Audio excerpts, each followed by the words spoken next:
Sagittarius, hi, welcome to Mr. Queen PH. At ito ang blessings na parating sa inyo bago matapos ang taong 2025. So if you are interested in private readings, meron tayong 50% discount sa mga tarot reading services hanggang September 30. Yan. So kung interesado kayo, meron tayong link sa description at sa pinned comment. Paki-check nyo na lang information kung paano mag-book for a private reading. And please subscribe to our channel to show your support, like, share this video, at comment na rin kayo kung kayo ay naka-resonate. Paalala lang, ang reading na to ay isang general reading, so maaari kayong makarelate, maaring hindi. Okay. Sag. Ano ang blessings before the year ends? Ano yung blessings for Sagittarius? Okay. So, may mga magbabago pagdating sa values ninyo or yung mga anything na binibigay ng value. Pera, gamit, relationship, yan. So, maaring yung iba sa inyo, merong person na parang aalis kayo sa isang situation na you feel restricted. Yung feeling mo hindi ka na nag-grow. Parang you are feeling stuck in that situation. Naghahanap ka ng sitwasyon na kung saan mas maalagaan mo yung sarili mo, mas mag-grow ka, mas magiging malaya ka to explore, try new things. Four of Pentacles is about stability. Stability in your finances, your ipon. I think yung iba sa inyo mas makakapag-ipon, no? Bago matapos ang 2025. Kung ano yung goal mo para sa finances mo, ma-achieve mo yan. And at the same time, may pag-aaralan ka. Magsisimula ka rin na magpalawak or magpalago ng pera mo. Yung hindi lang siya basta iniipon. Maaring magkakaroon ka ng idea on how to grow your money through business, through investments. 'Di ba? So, any way to grow your business or your finances. Apprentice of Pentacles is about learning. So, may mga aaralin ka. Pwedeng literal na ikaw ay mag-enroll sa isang school or pwede rin itong yung mga online courses. Or doing your own research kung paano mapa-unlad yung iyong finances. May nagsisimula. Parang yung part ng ipon mo, magte-take ka ng risk to start a business or to grow your finances. Pwedeng investment. May nagbabago kasi sa pananaw mo sa buhay, no? Kung dati medyo reserved ka, playing safe, but I feel like ngayon, you are willing to take the risk. You have the Six of Pentacles, balancing your finances, your income. So, I think, pagdating sa pasok ng pera, labas ng pera, mas mamamanage mo na yan. Kumbaga, you are getting out of that comfort zone. Meron ding tao na tutulong sa'yo in case na magkaroon ka ng challenge sa pagbabago na nangyayari sa buhay mo. Para kasing yung the energy of leaving a comfort zone. So, meron kang comfort zone and it's time to leave that comfort zone para i-pursue yung iyong gusto, yung iyong passion, yung iyong interest. Ace of Wands. You are taking action. You are taking that step.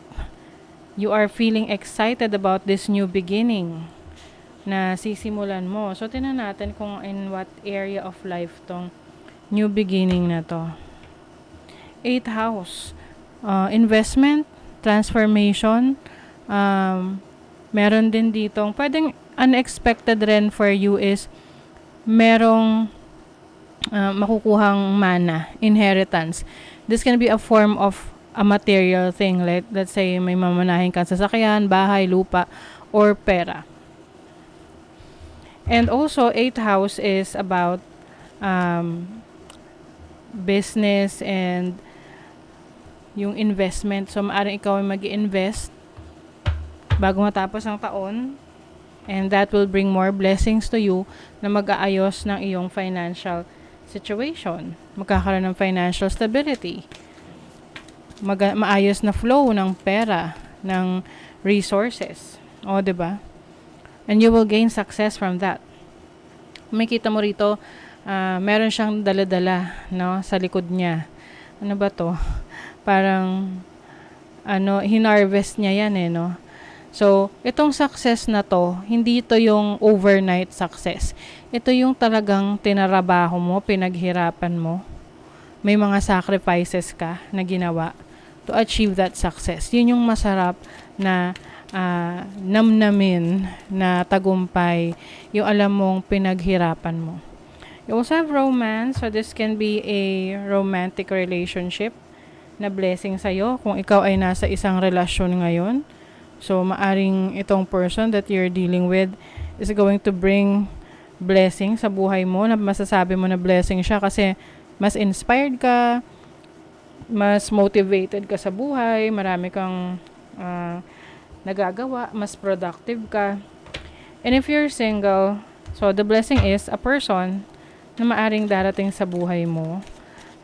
Lalo na kung ikaw ay mahilig mag-travel or you are very creative na pareho kayo ng interest ng taong to.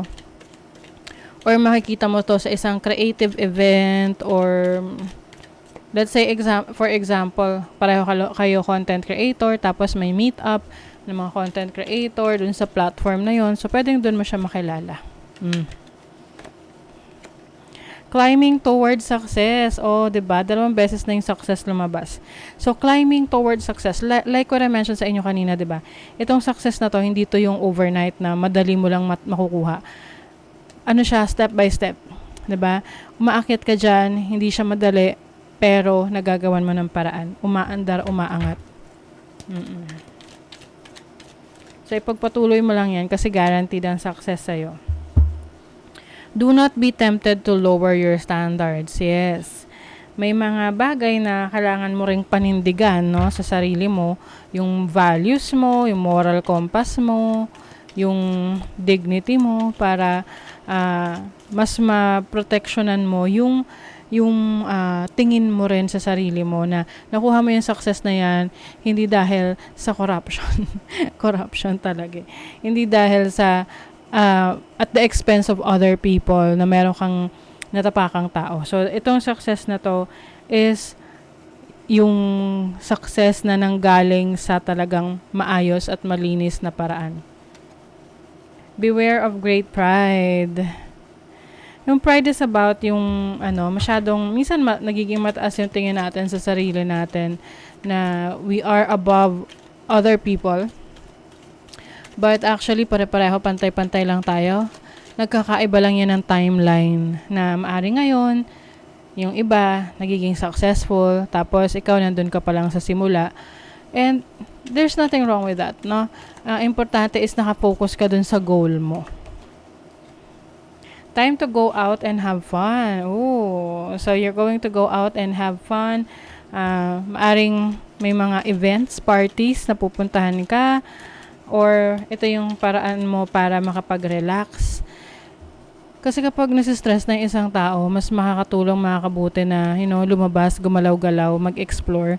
Kasi nakakapag-release ng nega energies A period of ill health, depression. So yeah, ito yung sinasabi ko sa inyo na maaring pag nakaka-stress, kailangan labas-labas.